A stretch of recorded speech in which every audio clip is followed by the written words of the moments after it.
Hello everyone, welcome to Gagan the deserving India. दोस्तों, आज की इस लेक्चर में हम बात करने जा रहे हैं 22वीं भारत और रसिया एनुअल समिट के बारे में, मतलब कि 22nd Indian Russian annual summit को। तो ये समिट हुआ था रसिया के अंदर में, कंक्लूड हुआ है रसिया में। अभी आपको पता है 8 और 9 जुलाई को हमारे देश के प्रधानमंत्री श्री नरेंद्र मोदी रशिया के दौरे पे थे। तो उस वक्त पे इस समिट को किया गया, आयोजन किया गया इसका। ये अपने कड़ी का 22वां समिट था। इसमें दोनों देशों ने बहुत सारे कमिटमेंट किए हैं एक दूसरे के साथ, बहुत से ऐसे गोल और कॉपरेशन की बात करेगी कि कौन कौन सी चीज़ें। सबसे पहले हम समझ लेते हैं कि किस किस क्षेत्रों में काम करना है, कौन से डोमेन है जहाँ पे अपने आप को एक्सपेंड करना है, अपने कॉपरेशन को बढ़ाना है। तो सबसे पहले हम बात करेंगे डिफेंस सेक्टर की। आपको पता है कि इंडिया इंडिपेंडेंस के बाद से डिफेंस में बहुत सारे ऐसे इक्विपमेंट्स थे जो कि हम लोगों ने रसिया से लिए थे। हमारा ट्रेड अभी बहुत समय के साथ कम होता जा रहा है, तो इसमें भी बहुत सारे कमिटमेंट किए गए हैं, टारगेट रखे गए हैं, गोल सेट किया गया है कि हम 2030 तक अपने जो बायलेटरल ट्रेड है उसको कहाँ तक लेकर जाएंगे। अराउंड $100 बिलियन की बात करी गई, जो कि आगे के स्लाइड में हम इसको भी देखेंगे। उसी के साथ साथ एनर्जी सेक्टर में भी बात करी गई। आपको पता है कि जो रसिया का जो सदर्न साउथ का जो रीजन है, वहाँ पे एनर्जी के बहुत से ऐसे चीज़ें हैं जिसको कि एक्सप्लोर किया जा सकता है। आर्कटिक रीजन में भी बहुत से ऐसी चीज़ें हैं जिसको एक्सप्लोर करने के बाद एनर्जी के क्षेत्र में भी अच्छा काम किया जा सकता है। उसी के साथ साथ टेक्नोलॉजी में भी काम करने की बात करी गई है। तो जो 4 चीज़ें हैं ये काफ़ी ज़्यादा कोर है, इन कोर चीज़ों पे विचार किया गया है इस समिट के दौरान। अब देखते हैं कि इन 4 चीज़ों के अलावा ऐसी कौन सी चीज़ें हैं जिस पे कि और भी ज़्यादा विचार किया गया इस समिट में। तो अगले स्लाइड में अगर हम जाएं तो देखेंगे कि कुछ ऐसे की एग्रीमेंट्स थे जो कि साइन किया गया है। क्यों? स्ट्रेटेजिक पार्टनरशिप और इनहेंस इकोनॉमिक कोलैबोरेशन। मतलब कि एक तो स्ट्रेटेजिक पार्टनरशिप हम बनाएंगे, जैसे कि हमको पता है कि रशिया हमारा सबसे पुराना और सबसे भरोसेमंद दोस्त, एलाई, साथी के तौर पर उभर कर सामने आया है पिछले लगभग, अगर मैं बोलूँ, पोस्ट इंडिपेंडेंस इंडिया के इतिहास में। ते बहुत ही डिपेंडेबल, बहुत ही भरोसेमंद साथी के तौर पे उभर कर सामने आया है। इसी के साथ साथ इस समिट में एड्रेस किया गया रीजनल और ग्लोबल इशू को, जैसे कि mutual interest reflecting the enduring friendship and strategic partnership between the India and Russia. तो इंडिया और रसिया के बीच जितने भी स्ट्रेटेजिक पार्टनरशिप है उसको और कैसे बढ़ाया जा सके, उस पर ही विचार किया गया इस समिट के दौरान। इसी के साथ साथ यहाँ पे एक ज्वाइंट स्टेटमेंट भी इशू किया गया, जैसे कि हर समिट के बाद किया जाता है। एक ज्वाइंट स्टेटमेंट जारी किया गया, एक संयुक्त स्टेटमेंट निकाला गया दोनों देशों की ओर से, और उसमें बताया गया कि हम लोगों ने किस किस चीज़ों पे बात करी है, कहाँ पे हम कोऑपरेशन करने जा रहे हैं और किन किन मुद्दों पे हम आगे बढ़ने वाले हैं, और एक दूसरे के साथ परस्पर सहयोग की भावना को हम जागृत करेंगे। अचीवमेंट्स क्या रहे अगर मैं इसकी बात करूँ, इस समिट में ऐसे कौन कौन सी चीज़ें थी जो कि निकल कर सामने आई। तो अगर मैं सबसे पहले आपसे बताऊँ तो इसमें बोला गया है कि 2030 तक, 2030 तक हमारा जो गोल होगा वो कितना होगा, $100 बिलियन का बायलेटरल ट्रेड का। मतलब कि $100 बिलियन हम एक दूसरे के साथ ट्रेड करेंगे। आप इतना ही समझ लीजिए कि अभी तक हम लोगों ने टारगेट सेट किया है, अभी हम रह रहे हैं 2024 में।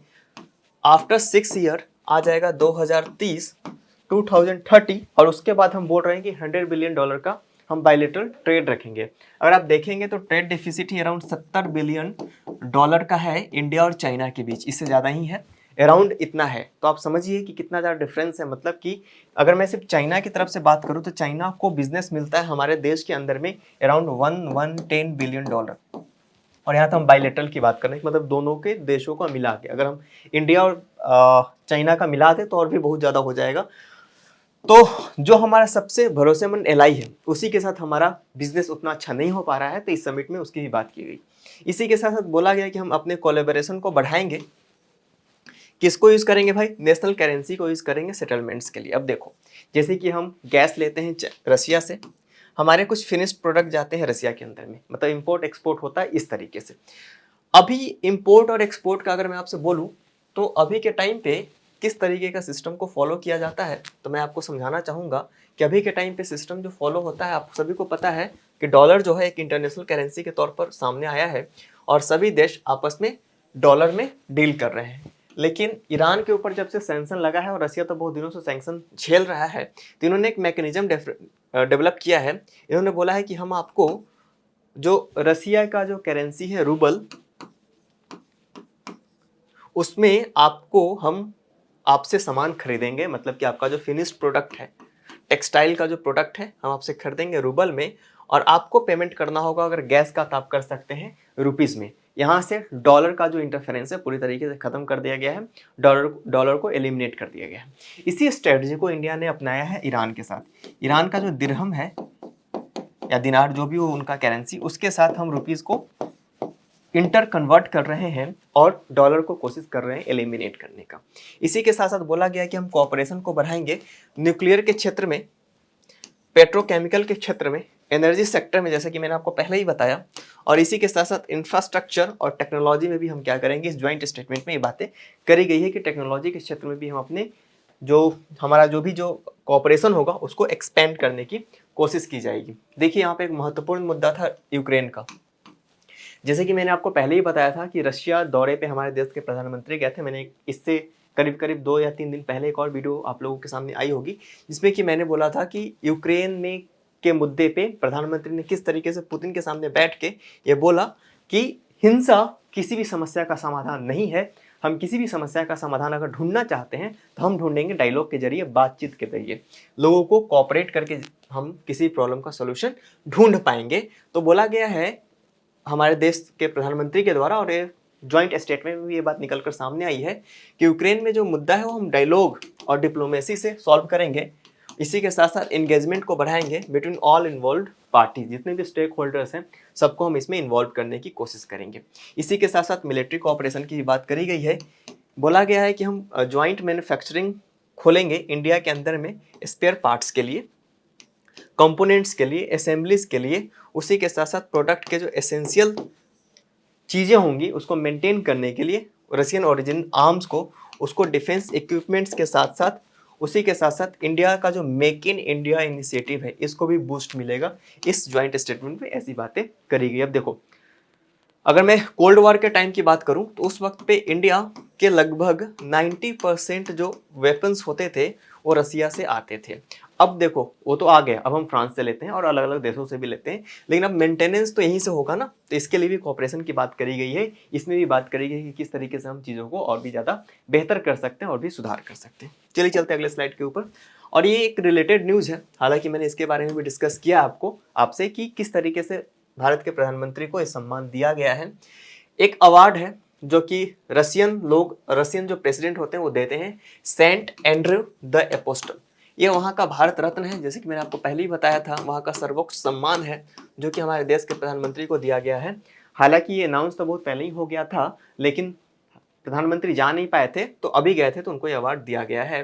रसिया का जो हाईएस्ट सिविलियन अवार्ड है, जिसका नाम रखा गया है जिसका नाम रखते हैं ये लोग, order of Saint Andrew the apostle.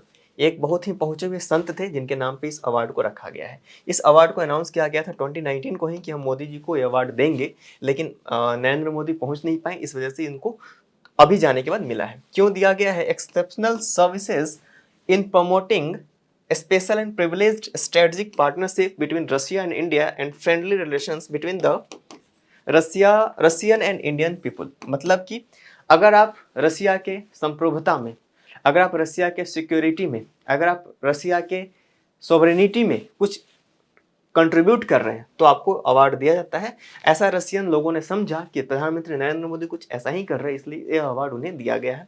आप याद रखेंगे, सर्वोच्च सम्मान है, कुछ ऐसा ही समझ लीजिए कि अमेरिका के राष्ट्रपति को या फिर फ्रांस के राष्ट्रपति को हम भारत रत्न दे रहे हो, कुछ इस तरह का अवार्ड दिया गया नरेंद्र मोदी को रशिया के अंदर में व्लादिमीर पुतिन के द्वारा। इसको कब स्टार्ट किया गया था? इसको स्टार्ट किया गया था 1698 में and awarded for the most outstanding civilian और मिलिट्री मेरिट। तो क्यों मिलता है? सिविलियन और मिलिट्री लेवल पे आप अगर कुछ आउटस्टैंडिंग काम कर रहे हो तो ये अवार्ड दिया जाता है।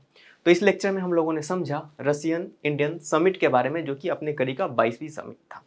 तो आज के लेक्चर में फिलहाल इतना ही, हम मिलेंगे नेक्स्ट लेक्चर में। Thank you very much.